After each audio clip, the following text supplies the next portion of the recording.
أعوذ بالله من الشيطان الرجيم بسم الله الرحمن الرحيم أرحب بكم إلى هذه الحلقة التالية من سلسلة دراستنا النحوية. Welcome to the next episode of our lesson series on Nahw, Arabic syntax.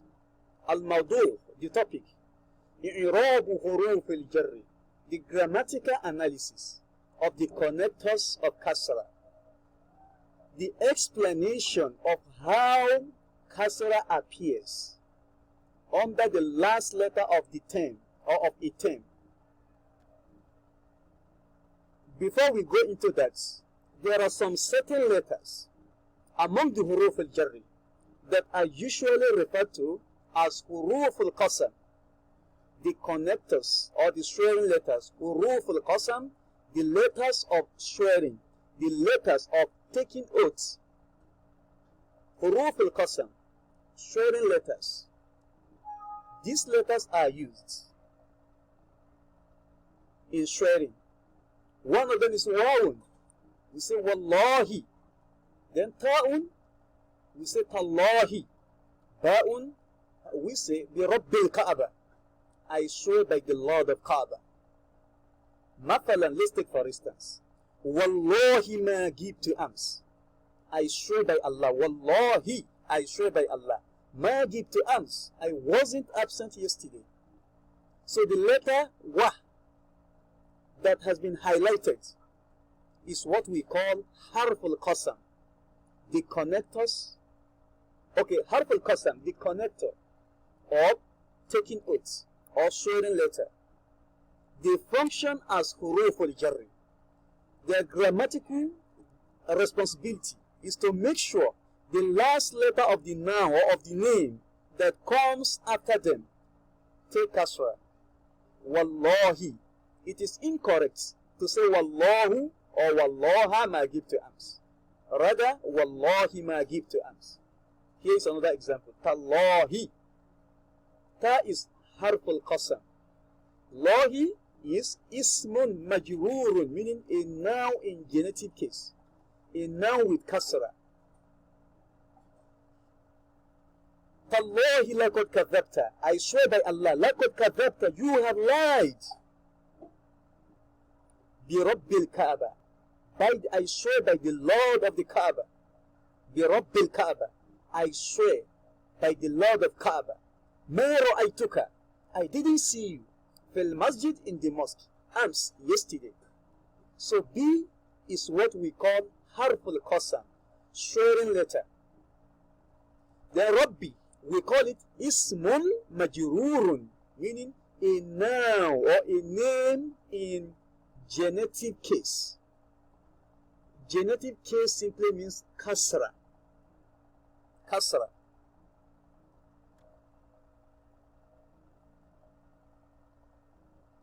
Now the i'rab, the grammatical analysis of the words that are in highlights.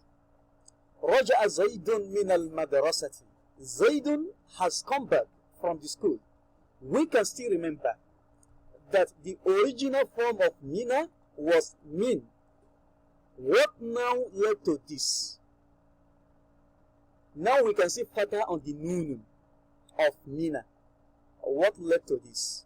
This is what the i'rab is going to explain. For al-i'rab, the grammatical analysis of min al-madrasati, while trying to analyze a certain word, it is done by separating the terms. Okay, mina. Mina is harf al-jarr. We call it harf al-jarr, the connector of kasra. When ibtida'i and starting, it implies the place where an action starts from. When ibtida'i and starting. Mabuniyun, it is built al-fataha on fataha. The i'rab of a word is based on the last letter. We use the vowel sound of the last letter to do the i'rab. Mina is taking fatah here. Nun is taking fatah. Li'iltiqa is sakinain because of the meeting of two letters with sukun. In Arabic language, two letters with sukun are not allowed to meet simultaneously. Instead of that, we turn the vowel sound of the letter to the opposite vowel sound of the letter before it. Okay, let's take for instance, we are having min. Since there is iltiqaw sakinain, the meeting of two letters with sukun, the letter before nunun is taking kasra, so the opposite is fataha. Let's say we're having an. Okay, the letter before nunun is taking kasra, so the opposite is now fataha. We say anna. An is afwan. Anni nabi. Anni nabi. It's no longer anna bi. That is wrong. Okay, now the i'rab of al-madrasati. Ismun majrur. In trying to do the i'rab of al-madrasa, we look at the last letter. What is it taking? It is taking kasra. Ismun majrurun, it is a noun with kasra. Bimina, by mina. Mina was the one that caused the kasra. Wa alamatu jarrihi, and the sign of the kasra, al kasratu zahira. It is that obvious kasra that we can see, the visible kasra that we can see. Since it is visible, we say al kasratu zahira at the end of the i'rab.